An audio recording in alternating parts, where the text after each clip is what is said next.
Good afternoon, beloved community. My name is Paku Hang, and I'm the Chief Program Officer at Vote Run Lead. We are a nonprofit that trains women to run for public office and to win. And starting this morning at 9 o'clock, we have been talking to community activists and elected officials who are on the ground in Minneapolis, telling us, sharing with us the real stories of what's happening. And we're doing this because a week ago, George Floyd was murdered by 4 police officers in the city of Minneapolis. I'm speaking to you from the city of Minneapolis. I live about 10 blocks from where George was killed. And at this hour, we're going to be talking to one of our elected officials who has been on the ground working with community folks around this whole travesty. Her name is Patricia Torres, and she has joined us, and I'm going to invite her.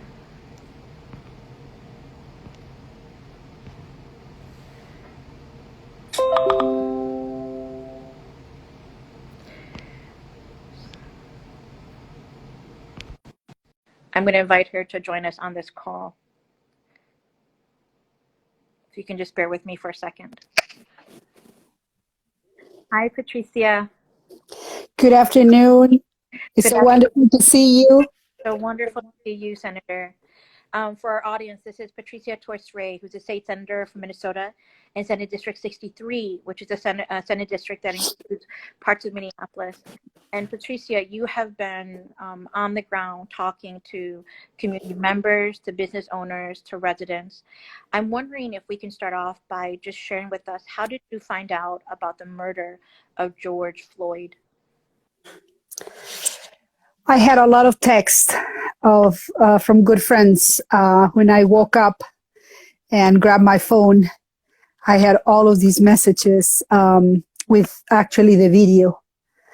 And they were asking me, have you seen this? And, I saw the first one and I couldn't believe it. And, then I saw the next one, and these were, these are very serious friends, people who will not send me something like that unless they knew it was a real thing.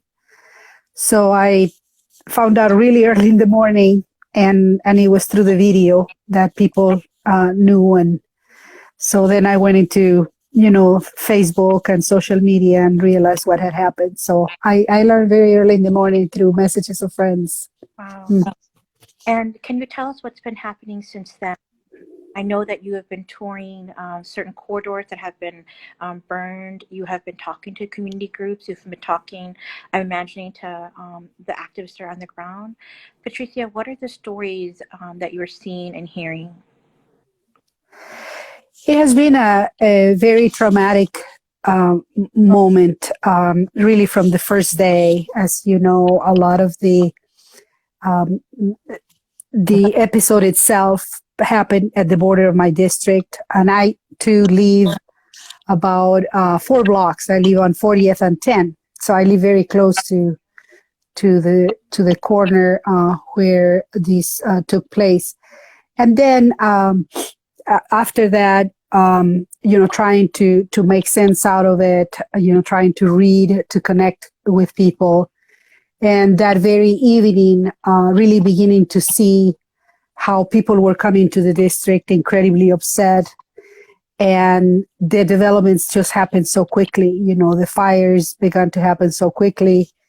So it was, for me, the beginning of it was very traumatic, but we were having, we had a rally that very, same day, around midday, and there were, hundreds and hundreds of people who came, and we marched all the way from 38 to Hiawatha. Right. Yeah. And it was a long walk, but it was good. It was nice. It was very peaceful.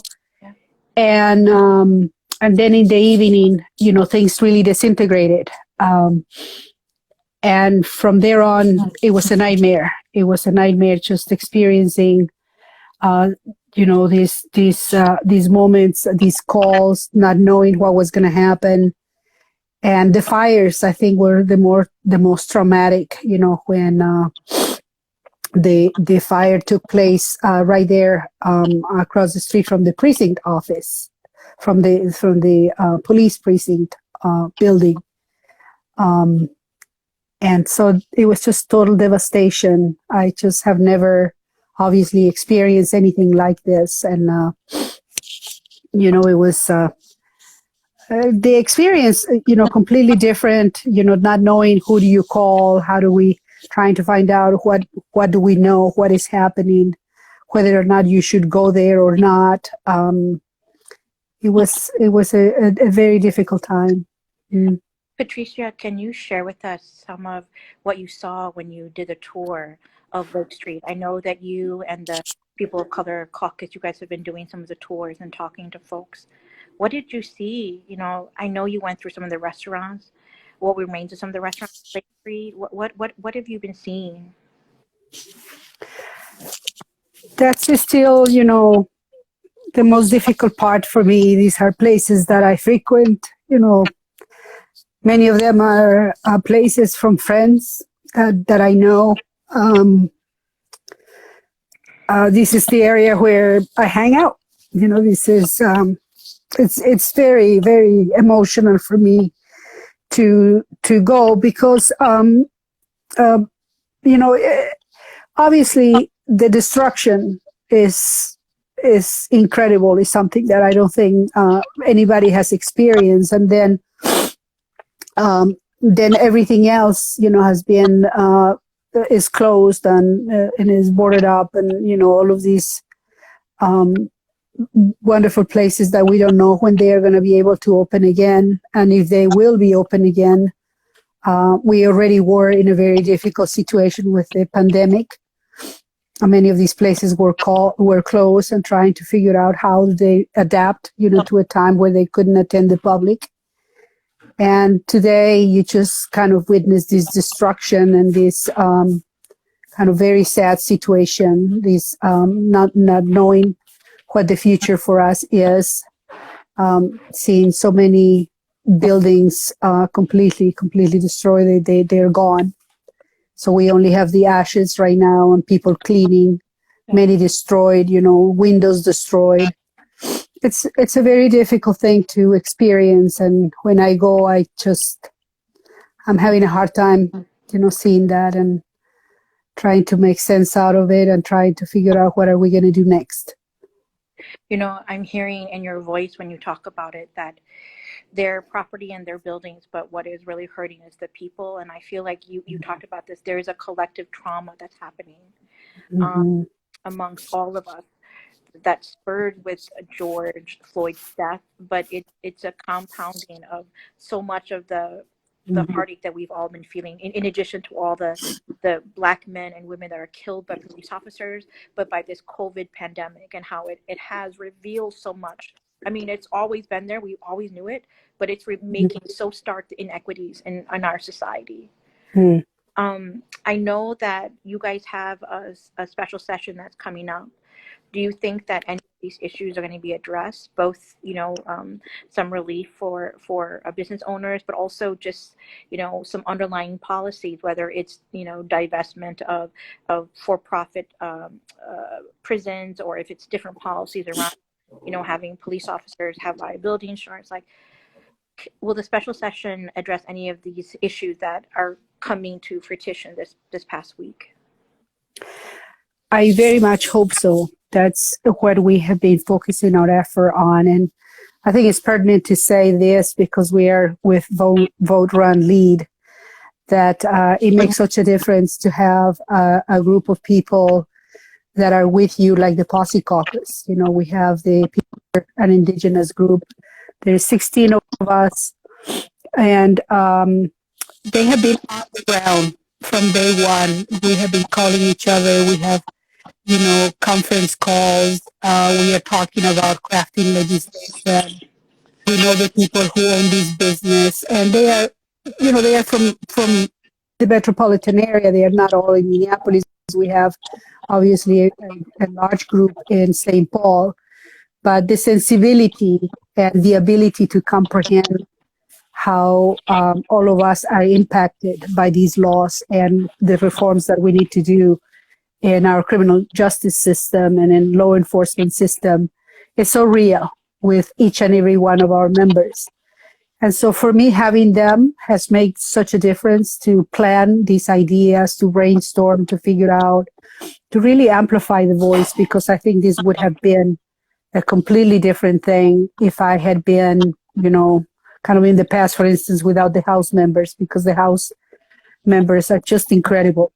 They have so much energy. They are just brilliant. They have so much, they have guts. They are fearless. And so they just come. You have Jay, saying what needs to be said, and you have Hodan, and so that gives you so much hope that this is going to be done during the legislative session. That they are going to be a strong voice with me, and that I am not alone. So we are trying to figure out, how do we go with this? 16 votes is a lot, especially in the House. They are not going to be able to move a lot of things if they don't have the Posse Caucus, involved. So we presented today, we presented yesterday our legislative initiative for the overall ideas that we have and solutions. And one is the criminal justice reform, a package that we have of reforms, but also an investment that we're seeking to rebuild the city and put more funding to really build the economy of the future, where the locally owned business and targeted resources for people of color and indigenous owned business is the primary goal for the Posse Caucus. So I'm excited about that, because I think it is giving us hope that we can turn this around and really call the attention to some of the inequalities and some of the injustices that we have faced as people of color in this state. So we're hopeful. Yeah, obviously we're working. We presented today the legislative priorities for reform, and we know that Carlos Mariani is the chair of that committee. So it was excellent. Let's hope that we can do that.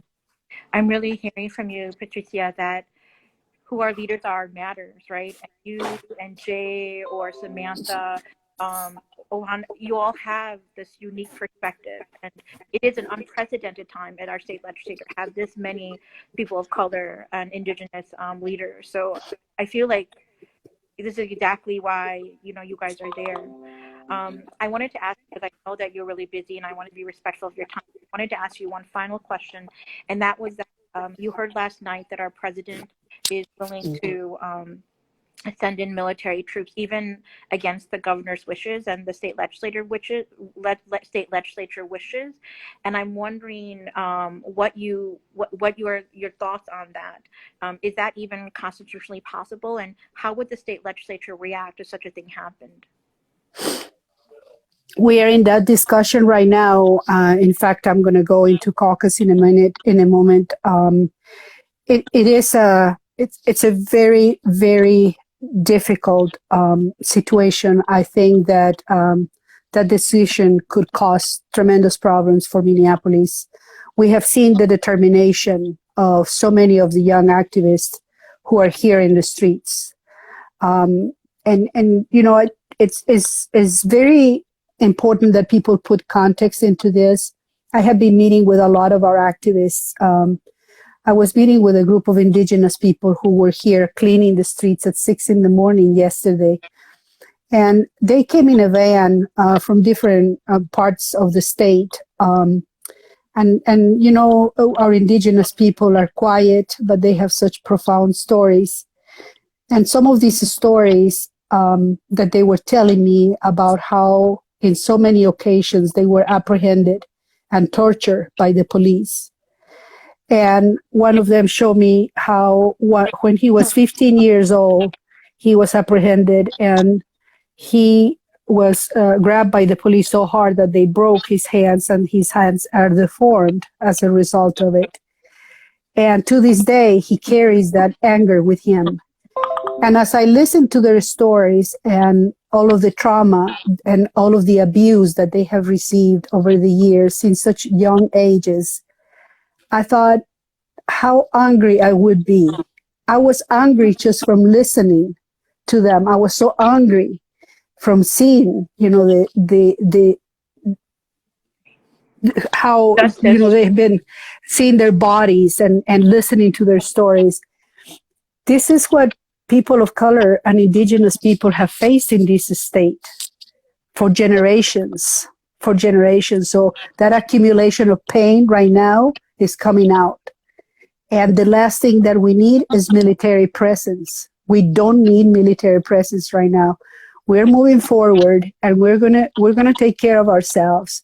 But I think the president will make a major mistake by sending troops to Minneapolis. I think this can further, increase, will escalate problems, and I just don't think that we should allow that to happen. And we're going to do whatever it takes to send communications to the White House and to our, of course, representatives in Washington to let them know that this is a mistake. Great. Thank you so much, Patricia. I know that you have a really busy schedule, and I want to be respectful of time. So thank you so much for your leadership and your guidance during this really hard time. Thank you so much. Thank you for inviting us to speak today. Bye-bye. Bye. Thanks. And now I'm going to invite our next speaker, Andrea Jenkins. Andrea Jenkins is a city council member for the city of Minneapolis, Ward 8. And she's also the vice president of the city council. And I know she's on. I'm going to try to get her.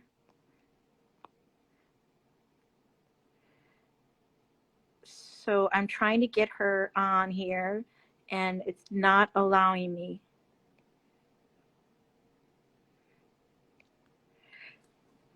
Okay. Andrea, can you go on top and request to join?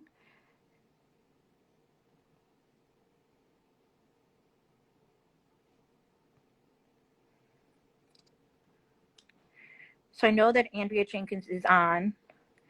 I'm going to try again to give her permission to sign on.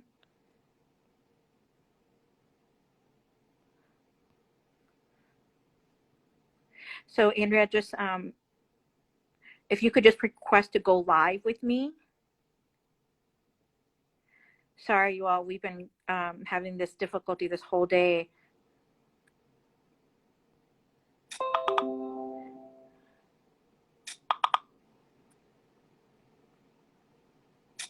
Okay.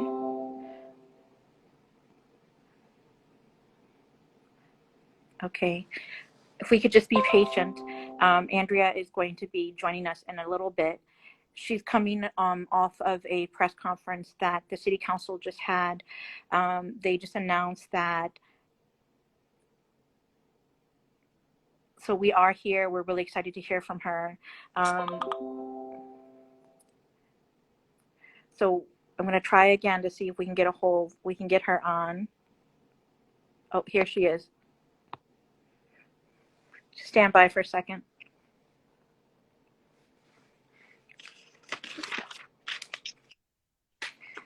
Sister, hi. Hello, Paco. Hi, love. Ladies and gentlemen, this is Andrea Jenkins. She's the city councilwoman for Ward 6, the city of Minneapolis. She's also the Ward 8. Oh, sorry. And she's also the vice president of the council. And so, Andrea, thank you so much for joining us. I know that you must be so busy. Can we start off by you just sharing with us, how did you find out about George Floyd's murder? I found out about George Floyd's murder about 1:15 on, that would be Tuesday, May 25th in the morning. May 26th, I guess. I got a call from, I got a text message from the mayor's policy aide for public safety, Jennifer White. And then about 5 minutes later, I got a call from the mayor. And it was really interesting because the message was there was a police involved death, but it was emphasized that no guns were used. But yeah. which, I mean, and as we all witnessed that moment, it may have been better if guns were used. Andrea, I think about how he cried for his mom at the end, right? But clearly this death comes on top of Ahmed Aubrey, on top of Breonna Taylor, and not just, even a week and a half ago, on top of Tony McDade down in Tallahassee, Florida. I'm wondering, what are you feeling? I mean, I apologize if that sounds like such a stupid question. It But is a tough question these days, but yeah, go ahead and finish your question. I'm sorry. no, I was just gonna say, like, I can't even imagine, the collective pain, the sense of weariness, and I know that I'm feeling that way, and I'm not Black. What are you feeling like? What are you really feeling? Right. Paku, I'm feeling anguish and pain and PSTD, but also, PTSD. Sorry, can't even say this right. And as a Black trans woman, I gotta say that, when on the days that there are not Black men being murdered, my stream is constantly filled with Black trans women being murdered, Exactly. and so it's a daily, like every day, I'm in literally in mourning. Um, every day I'm sending messages of prayers and love and support because yet another senseless state-sanctioned murder has occurred in our communities. And so, I cried in anguish like everybody else when I heard that Breonna um, Taylor was shot 8 times in her own bed, and that, not only was she an innocent Black woman, she was an essential worker. Exactly. EMT. Um, I I was appalled at the the vigilante murder of Ahmaud Arbery. I mean, uh, former police officers feel like they are uh, immune from any kind of accountability. Um, when it comes to um, over policing and brutalizing Black bodies. So, I felt I feel numb, to be quite frank with you, Paku, because it just continuously happens over and over and over and over again. But right before I joined this call, I just got off a press conference with my colleagues Yeah. in Tell us about that. response to the Minnesota Department of Human Rights charges of discrimination against the Minneapolis Police Department, and we held a press conference afterwards in which we all expressed support for this action by the state, even though it will um, bring in the state to help manage our public safety delivery system in Minneapolis, but we welcome that opportunity to create some systemic change, to really look at issues around our police union and how that um, cripples our ability to make change. We want to look at our city charter and really bring that document and those founding documents into line with where we are in the 21st century, as well as, there was a time in our history, in which is why it is so challenging to overcome this disease that is racism, is because it is buried into our very foundational documents. Yep.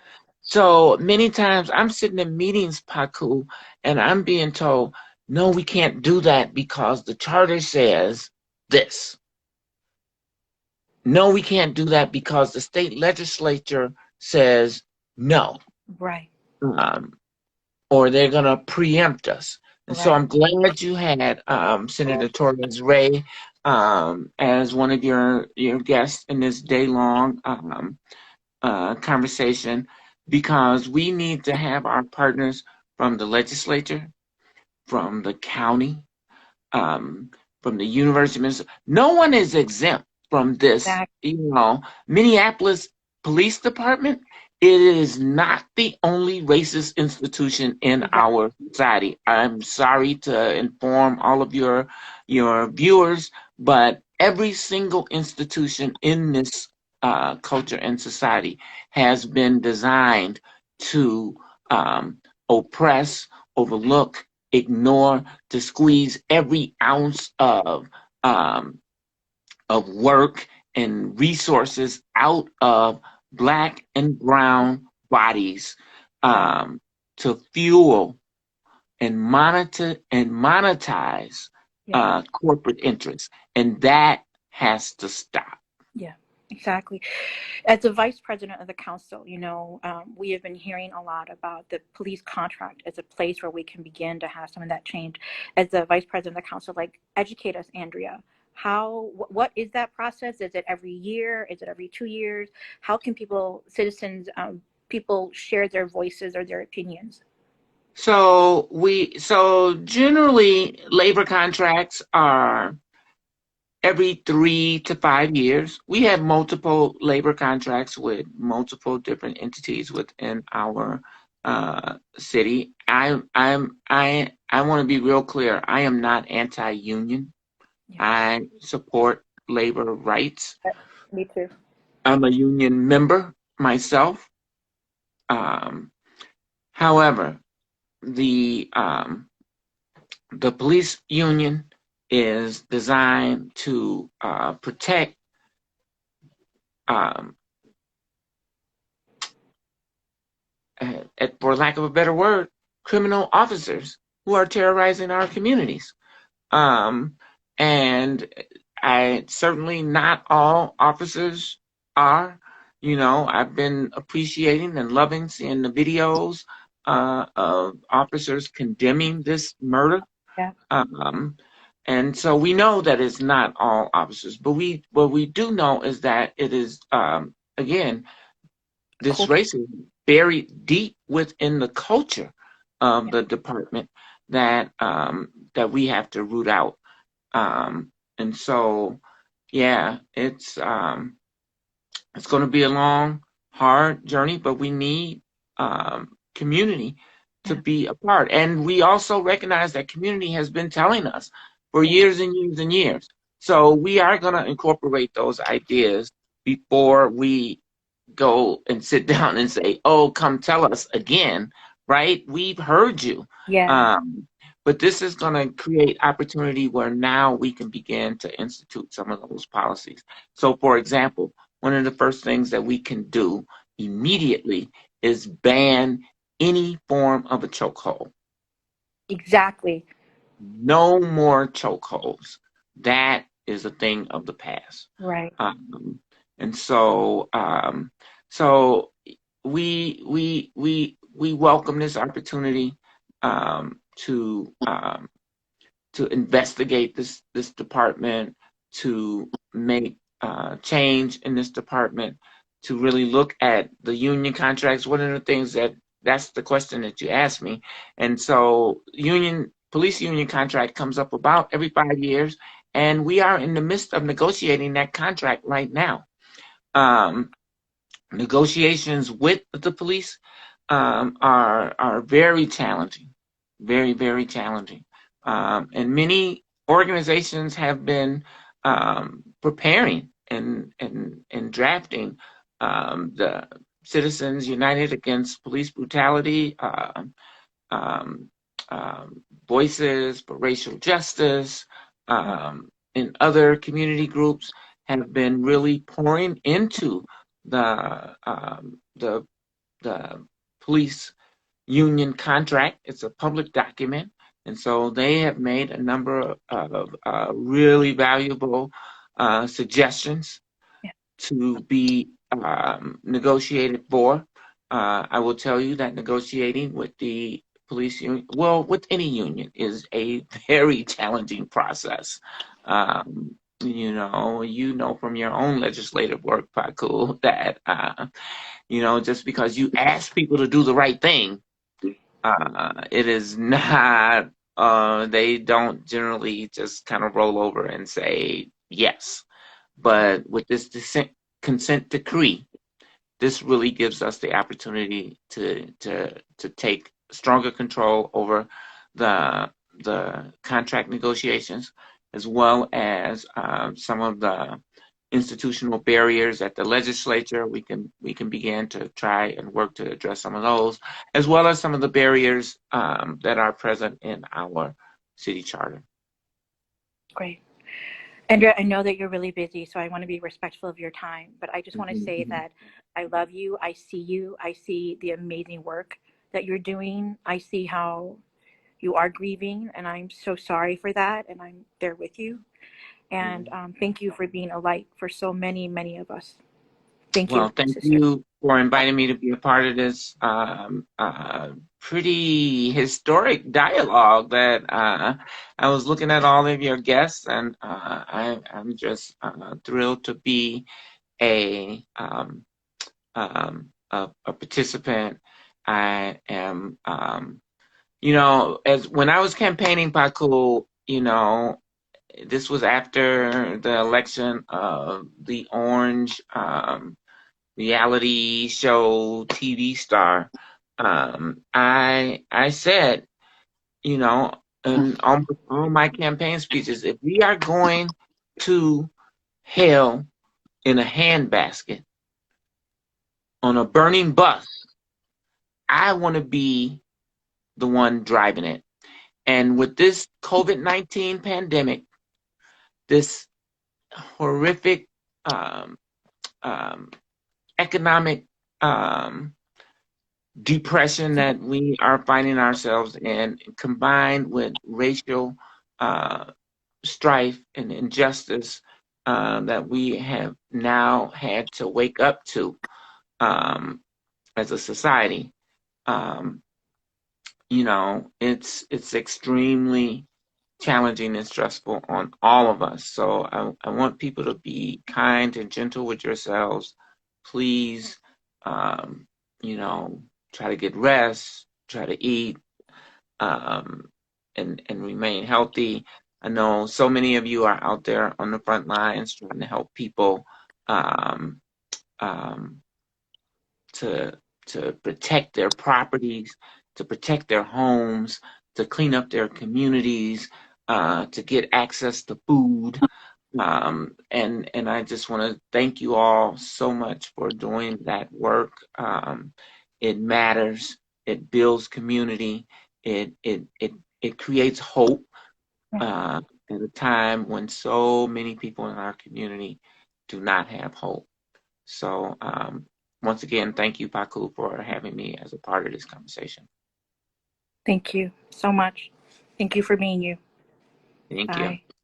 Hey, Bye. I'm rocking the Wise words from Andrea Jenkins, City Council Member in Minneapolis. Thank you all so much, beloved community, for being part of this conversation. It hasn't ended yet, though. Please join us again at 5:30 when we'll be talking to Congresswoman Ilhan Omar. We'll be asking her what she's seen, what she's heard, and also what are our prospects for federal government and how can we get change all the way down into our neighborhoods. So please join us later on at 5:30 Central Standard Time, 6:30 East Coast Time. Thank you.